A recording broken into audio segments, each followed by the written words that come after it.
ॐ वायवीं दिशं सुदर्शनेन बध्नामि नमश्चक्राय स्वाहा। ॐ गोबेरीं दिशं सुदर्शनेन बध्नामि नमश्चक्राय स्वाहा। ॐ ईशानीं दिशं सुदर्शनेन बध्नामि नमश्चक्राय स्वाहा। ॐ ऊर्ध्वां दिशं सुदर्शनेन बध्नामि नमश्चक्राय स्वाहा। ॐ अधस्तादिशं दिशं सुदर्शनेन बध्नामि नमश्चक्राय स्वाहा। ॐ अन्तरिक्षां दिशं सुदर्शनेन बध्नामि नमश्चक्राय स्वाहा। अदध्यानं सत्यज्ञानशुकस्वरूपम् अमलं क्षीराब्धिमध्ये स्थितं योगारूढमतिप्रसन्नवदनं भूषासहस्रोज्ज्वलं त्रियक्षं चक्रबिनाकशाभयकरान् बिभ्राणमर्कच्छवीं छत्रीभूतपनीन्द्रमेन्दुतवलं लक्ष्मीनृसिंहं भजे। उपास्महे नृसिंहाख्यं ब्रह्मवेदान्तगोचरं भूयो लालितसंसार चेते हेतुं जगद्गुरुम् अधस्तोत्रं ब्रह्म उवाच। ॐ श्रीं श्रीं ऐं क्षौं ॐ नमो नारसिंहाय वज्रदंष्ट्राय वज्रिणे वज्रदेहाय वज्राय नमो वज्रनगाय च वासुदेवाय वन्द्याय वरदाय वरदात्मने वरदाभयहस्ताय वराय वररूपिणे वरेण्याय वरिष्ठाय श्रीवराय नमो नमः। प्रह्लादवरदायैव प्रत्यक्षवरदाय च परात्परपरेशाय पवित्राय पिनाकिने भावनाय प्रसन्नाय वासिने भावहारिणे पृष्टुदाय पुण्याय बुरुकुताय ते नमः। तत्पुरुषाय दत्याय पुराणपुरुषाय च पुरोदशे पूर्वजाय पुष्कराक्षाय ते नमः।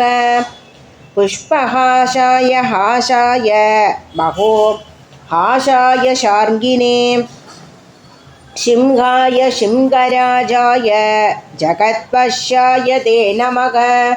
अट्टहासाय रोषाय जलवासाय ते नमः। भूतावासाय भासाय श्रीनिवासाय खड्गिने खड्गजिह्वाय सिंहाय खड्गवासाय ते नमः।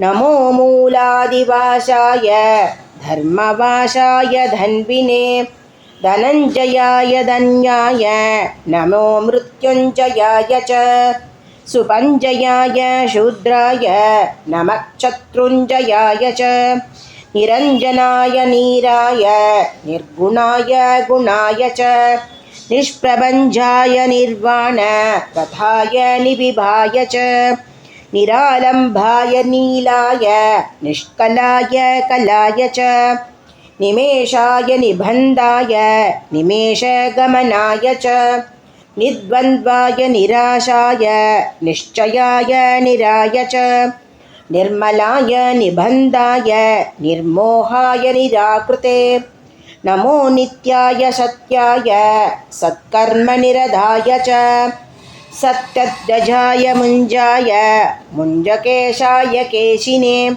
हरीशाय च शेषाय कुठाकेशाय वै नमः। सुकेशायोर्ध्वकेशाय केशिसंहारकाय च जलेशाय स्थलेशाय पद्मयसा योग्ररूपिणे कुलेशयाय कूलाय केशवाय नमो नमः। शुक्तिकर्णाय शुक्ताय रक्तजिह्वाय रागिने दीप्तरूपाय दीप्ताय प्रदीप्ताय प्रलोभिने प्रचिन्नाय प्रबोधाय प्रभवे विभवे नमः। प्रभञ्जनाय भान्ताय प्रमाय प्रमिदाय च प्रकाशाय प्रतापाय प्रज्वालयोज्ज्वलाय च ज्वालमालस्वरूपाय ज्वलजिह्वाय ज्वालिने महोज्ज्वलाय कालाय कालमूर्तिधराय च कालान्धकाय कल्पाय कलनाय कृते नमः कालचक्राय शक्राय वषट्चक्राय चक्रिणे अक्रूराय कृधान्ताय विक्रमाय क्रमाय च कृत्तिने कृत्तिवासाय कृदग्नाय कृतात्मने संक्रमाय च कृत्ताय क्रान्तलोकत्रयाय च अरूपाय स्वरूपाय हरये परमात्मने।